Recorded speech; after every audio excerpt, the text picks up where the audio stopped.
All right, here we are, Impact and Influence Radio, right here on Opera. And today's broadcast is brought to you by Blinds of Sacramento, Sacramento's complete solution window covering experts. Give them a call, 916-790-8689 or blindsofsacramento.com. Now today, I've got a lovely lady in here, Tossa McCool. My understanding is you were singing at one of the BizLink events recently. I was, yes. So how was that? It was a lot of fun.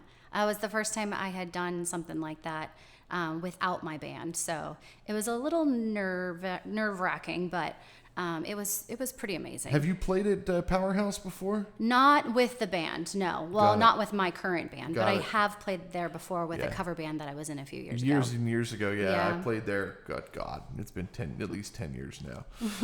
All right, so we're going to be getting into the day gig, Higby Tree Services. This is your company, you and your husband, I'm assuming? Well, no, he's not my husband, but maybe is he working? Maybe in time. Is he working on it? Yes. Yes, he's earning it. There's some strings that still need to be cut. Okay, all right. He's got work to do, and everyone's going to be checking up on him. You know what's funny? I was at a networking event, and I was talking to this gentleman, and he was there with his significant other. I said, how long have you guys been together? He goes, 7 years. And I'm like, you guys get married yet? No. I was like, you engaged? No. I'm like, what the hell are you waiting for, dude? Right. So I go and I talk to his girl, and I'm like, so, is he working on it? She's like, yeah, he's working on it. So I went over to him. I just busted his balls. I was like, dude, look, you got to get it done. It's the best thing you'll ever do. Da, da, da, da, da. He's like, yeah, I know. We're just, we're da, da, da, da. And so I run into him like 4 months later. It was like a week ago in a networking event. I remembered her before I remembered him. Was there a ring on her finger? No. And I went, did he propose yet? And she's like, no. And I was like, are you working on it? He's like, I'm working on it. I said, okay, I'm going to keep checking on you. So yeah, I'm going to check on you. Every 6 months, I'm going to come to you and make sure this guy gets this done. All right. So Higby Tree Services, tell me what it is that you guys do. Well, we're a tree servicing company. Our specialty actually is emergencies or tree removals. Oh, okay. So explain to me what that is, because I'm not, I'm not a property owner yet. I'm actually looking at land. So I'm looking at land in the middle of the desert, New Mexico. Oh. Because that's where they're building all the solar farms and data centers and all that stuff. And well, I want to own the land that they're going to put their buildings on, so I they don't can think lease they have the too land. many trees out there. They don't. But I am looking up in. I want to build bee sanctuaries up in Alturas, if you're familiar with where that is, Oregon, near the Oregon border. Still California, Yes. near the Oregon border. I think I've been through there. In Modoc County. Mm-hmm. And so that's probably a little bit out of your space, but talk to me about what emergency services are. Well, we actually just handled an emergency this past big storm that just came through. Yes. Had knocked over an oak tree, and they called us. They found great reviews online and called us, and we were out there within a couple hours on site removing the tree, and then not patching the roof, but covering the roof so that it didn't get any water damage inside the home. Now, when you're cutting, are you removing the stump as well, or are you just taking or are you cutting and not even taking the wood? No, it's definitely like delimbing the tree and doing it in a safe manner so that it doesn't damage the other structures around or anything that's in the area. And then either chipping it on site or dumping it somewhere else, but definitely just taking the whole thing. And then are you doing anything with the stump? Well, the stump grind, it's optional. Actually, insurance carriers don't cover stump grinding with emergencies. They feel like there's no longer an emergency. Yes. So, yes. And they're not preventative, right? They're not going to pay for preventative work. So it just becomes an emergency, a different emergency for a different insurance carrier when somebody trips on it. Yeah. Exactly. That's the other insurance. But if you pitched it the right way to the carrier, just like that, they might actually cover it. I wonder. So I'm going to try that moving forward. I'm definitely going to try that. So I would position it so what you're telling me is this is no longer an emergency. It just becomes an emergency for the next insurance coverage or the next insurance carrier when somebody trips on it or crashes into it pulling into their driveway. Is that what you're saying? Something like that, yeah. Yeah. Exactly. Now, what about, my wife's cousin? She, her and her husband, they had a tree come down up in Pollock Pines area during the storm. The snow load came, and then it came and landed on the porch and I guess knocked the house off the foundation and all kinds of stuff. Yeah, because they're up on stilts, right? Because they're on the hillside, and it knocked everything. Oh it my pushed gosh, everything. how scary! Yeah. So, how does that work? I mean, well, it sounds like the size of the tree had to have been pretty big. Oh, it was a big ass tree. Oh yeah. So then, in those circumstances, you have to get a crane out there to just remove the tree itself. Are you guys doing anything like that, or is that? We partner with companies that actually that have that service, but we don't have a crane. Good Lord. Within our company. And that's we're just a small family business. But see, for me, I think of that stuff and I go, I just don't want any part of it. I'm happy being a renter. I don't have to deal with it. Right, but then you got to wait. Right, for them to act while your stuff's getting ruined because you're not the owner. That's true. That's true. Look at her. Jesus. Well, okay. Sorry. I was going to say, before I did trees, I used to be in the abatement world. I worked for a contractor, and I did asbestos, mold, and lead abatement for 10 plus years. So when it comes to emergency services and risk assessments, like that's my forte. Like I know I'm supposed to get out there as fast as I can and mitigate anything that I need to do. You are, but the landlord isn't. Well, right, but I mean, the one making those decisions is the landlord. Yes. You can't go to a tenant and tenant be like, yes, please help me. And you're like, sorry, can't help you. Got to wait for the owner. Yeah. So who are you outside of this business? I mean, obviously you're a singer and you've done some other things, but I mean, is this something that you're really passionate about, the tree thing, or is this just something that kind of fell into your lap and this is what you do now? I think I'm a builder. I'm an entrepreneur at heart. So if I'm, building a business or working on music or something that just helps people, like that's what's in my heart. Mm-hmm. You were mentioning before we were coming in that some people just don't have it in their heart, employees, business owners, and so forth. And I always tell people I can't want this more than you. And you can see how serious I am when it comes to business. I'm like a bull in a china shop. I'm like, they call me Tony Soprano of radio is what they've been calling me for years. It's because I just come in here like a force and I go, okay, this is what you need to do. This is how you do it. But some people are just very laxative, they just want to just kind of. So are you like me in a sense? I where think it's just so. like, I work in a lot of systems. Like I just see, I can see patterns and I can see things and how they're supposed to work and where the gap is. Like, oh, well, if you did it like this, then that would work a lot better that's for the you. musician I'm side like in you. very efficient that's oriented. The music. God, you sound just like me. Are you a Sagittarius? I know. No, I'm actually a Gemini. Okay. But I was going to say that I feel like I know who you are, and I feel like we need to talk a lot more outside of the show. Yeah. Music. So, I didn't want to touch too much on the music. Are you a musician as well? Yes, I'm a singer-songwriter. Okay. Are you actually writing music, piano, guitar, or anything? So what's interesting about me is that I've never learned how to play an instrument. Yeah. I can... I can't play the guitar at all. I've tried. And everything that I've strummed, I would sing at the same time. So it was like a pat your head and rub your tummy kind Dude, of thing. I could teach you how to play the guitar like no other. I need some help. So well, no, I'm dead serious. I had a kid come in here. One of my clients, he had his son. He was 10 years old, I want to say, 10 or 12 years old. And he goes, can you teach my son how to play? And I was like, I'm not a guitar teacher. He goes, yeah, but you can show him a few things. I've been a professional guitar player for 30 years. Oh, wow. Yeah, so, I've done a lot of albums. I toured, I did the whole thing. So I said, let me at least look at where he's at.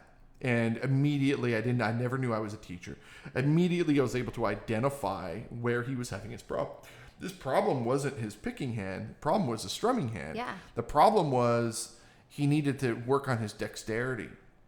He needed to know where to position the notes. He needed to be able to hear the notes. Mm-hmm. And so with a musician, we all know Charlie Puth, perfect tone, perfect tone. So, I know that if I can go, bing, I know, okay, bing, bing, I know where it is on the guitar. Right. And so you should be able to go in the same time as the notes. And so where he was running into his problem is he didn't know where the notes connected. And so you were just talking about how you could see the patterns and connect and see where. And so that right there tells me you'd be a great musician, a great guitar player, because you can see the patterns. And see, the guitar is all just patterns. And it's the same note 7 times on the guitar. Right. That's what people don't realize. You can go bing, bing, bing, bing, all the way down the fretboard. Right. And so if you are able to identify the note and see that pattern, then you know where all of the pieces come together. Right. And in your scales, the scale is just the chord. So if you know the chord, then you know the scale. And if you know the scale, then you know the chord, because they're the same. So it all just comes together. So the whole pattern thing, I think you'd be phenomenal. You just need to put the time and the energy into actually doing it. And you just need somebody to point you in that right direction. But you'd be a phenomenal musician. How long have you been writing music?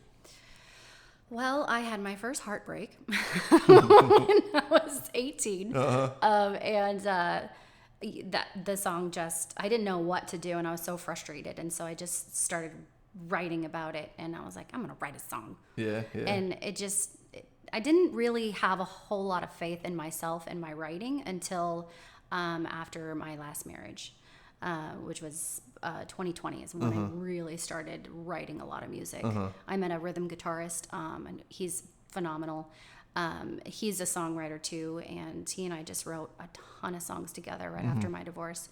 But before that, I never considered myself a writer. I've always considered myself more of a vocalist. And the only reason we're talking about this is because it goes hand in hand with the business. The creative mind is the creative mind. And you were touching on, again, that patterns and the putting the pieces together and the entrepreneurial piece. And it's all the same. And when I was 6 years old, we used to listen to a lot of 80s music. I think you're around my age. And so you have... Richard Marx Right Here Waiting, and he has that beautiful piano piece in the beginning. I was 6 years old, and I sat down at a piano for the first time, and I just started playing it because I knew the notes. I didn't know where they were, but once I figured out where the notes were, I could figure out the pattern. Right. And once at 6 years old, I immediately knew that I had something there, and so business is exactly the same way. I mean, actually, I would assume that tree service is exactly the same way, because you have to look at the tree, exactly, and then you have to be able to pick and know exactly where you're going to cut and how you're. I see Gary go up there and trim a tree super fast, and he can look at a tree and just know exactly where to cut and drop based on just the shape of the tree, and there's so much that goes into it. There's no way I could do it, but I'm not the one who goes out and cuts. But you're the business. You're the mind. Yes. Yeah. No, that's wonderful. That's wonderful. What types of clients are you guys looking for? Just residential to start. We want to start small. So just homeowners that have trees that are overhanging, that look really heavy, that I don't know how to explain it. Every tree in El Dorado Hills. They have the worst arborists in this town. I swear to God. Oh my gosh! Did you see what they did to the trees over by the Starbucks? Which Starbucks? This one right here? The one off Main Street. Oh, where are we? Oh, sorry, I'm in Placerville. Sorry, in my mind, I'm in Placerville. No. So in Placerville, they topped these London planes. And they're big, beautiful trees, but they have the little spiky balls. Yes. But anyway, they just topped them. They cut every branch on them. Yeah, that's what they did with these behind here, and all it is now is just a big stick. Yeah, because it's dying. They're on the other side. You're on the other side of the building there. But no, all it is a stick now with like 4 little branches sticking out. There's nothing and there. And it's probably going to die. That's what happens. Idiots. No, this whole town is like this. The trees are either completely they're overcut or they're not cut at all. It's just the weirdest thing. This whole town is so weird. The industry itself, I feel like, needs a lot of help because it's become more of a money making thing rather than a let's really take care of our trees. Yeah. Well, look at what's actually interesting is we've talked about this multiple times, but you look at some of the poor neighborhoods in the Sacramento County, and there's no tree cover. Because they just go in and cut all the damn trees down. Yeah. But then what ends up happening is everyone's electric bills are double what the nicer neighborhoods. Oh, then maybe it was on purpose. you know? I don't know.